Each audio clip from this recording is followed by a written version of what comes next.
Hey everyone, welcome to Uncomplicate by Freshworks. So my guest for the day needs no introduction. He's the main man behind Ramp Ventures and Mailshake, and he has a ton of Ramp Ventures consists of a lot of startups. Actually, I've made a big list of the companies that come under Ramp Ventures: Mailshake, Voila Norbert, Link Texting, Right Inbox, Q, and all of these serving spaces where there are already some giant players out there. So my question to Sujan today is going to be around something along those lines. But before I get into the question, hey Sujan, thanks for agreeing to do this.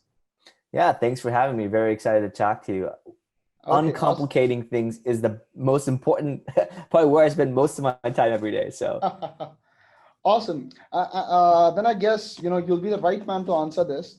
All your products, if I see, are in a very crowded marketplace, right? So if you see, I can kind of think of one market leader in each of these spaces. So how do you manage to kind of differentiate yourself or your products, in such a big crowded marketplace? Because being in a crowded marketplace has its, challenges. Like there's a market leader, there are set rules for marketing. People are used to some buying patterns. So how do you differentiate yourself, Sujan?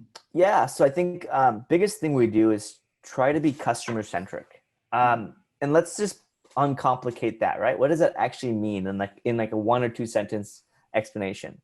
Um, Usually it means building core functionality that users have been demanding for a while.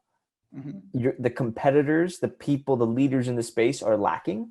Mm-hmm. Um, and ultimately, what I've found is creating a simple version of whatever is in this space. So I'll use the example of Mailshake. Mm-hmm. We were 2 to 3 years late to building a company in the outreach space, in the Mm-hmm. sales prospecting kind of outreach, and there were probably 15 or so dominant players. Now there's about 65 or so. Every Wow. time I say this number, the number goes up by 3 to 5 people because it's really easy to build a startup these days. And why not build one in a space where is kind of growing? Mm-hmm. And so when we built our product, 2 years, 3 years behind the curve, it Mm-hmm. was really easy for me to find out what was lacking. I went to G2 Crowd, Capterra. I looked at all the reviews of my competitors and I was like, okay, what are these guys messing up on and what are people really wanting? Right. Mm-hmm. And out of all those things, I found simple, easy to use, like requires no training type of thing, and low cost. And so that's what we started Mailshake to be, is like simple and low cost. So Mm-hmm. like what I mean by simple is like no training. Like a salesperson can sit in front of the software and a computer and just with a few clicks figure it out with no instruction. Mm-hmm.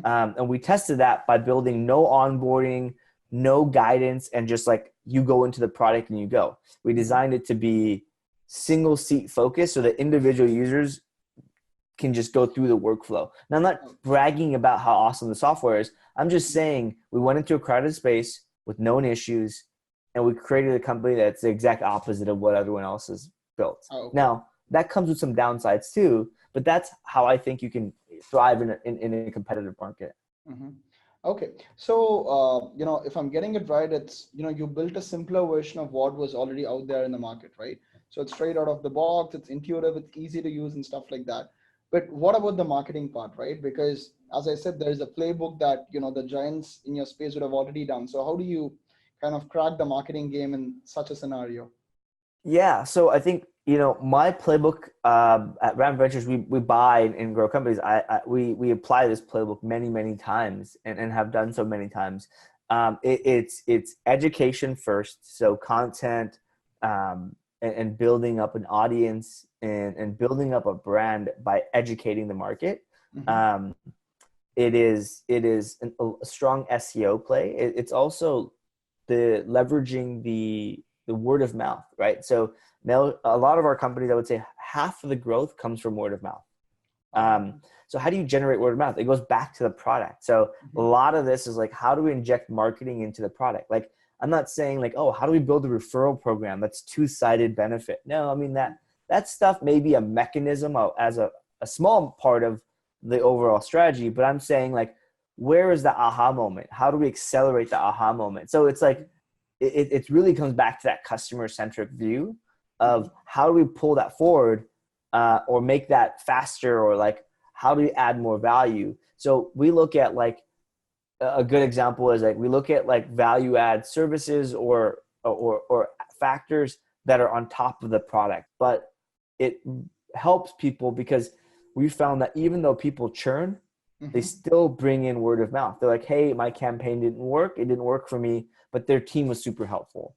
And so the goodwill that we generate has grown. And so again, we measure this not just because, not anecdotally, we measure this in two ways. One is how likely when someone churns, how likely they'll be coming back as a customer. And when they come back, so we know how many of our customers actually come back, and it's a good portion of them. And then number two is when you sign up, we ask you, how'd you hear about us? And you put in friend or colleague. You have an open box of like, say the person's name, we'll thank them. And we measure the number of people who are coming back, the number of people who say friend or colleague. And then secondly, the people they put. And so all those numbers are going up. And so that's how I'm measuring kind of in product marketing efforts. Okay. So for encapsulating this, right, it's about creating that wow moments and, truly setting up your customers for success, and also ensuring that, they refer you to more people to use this product.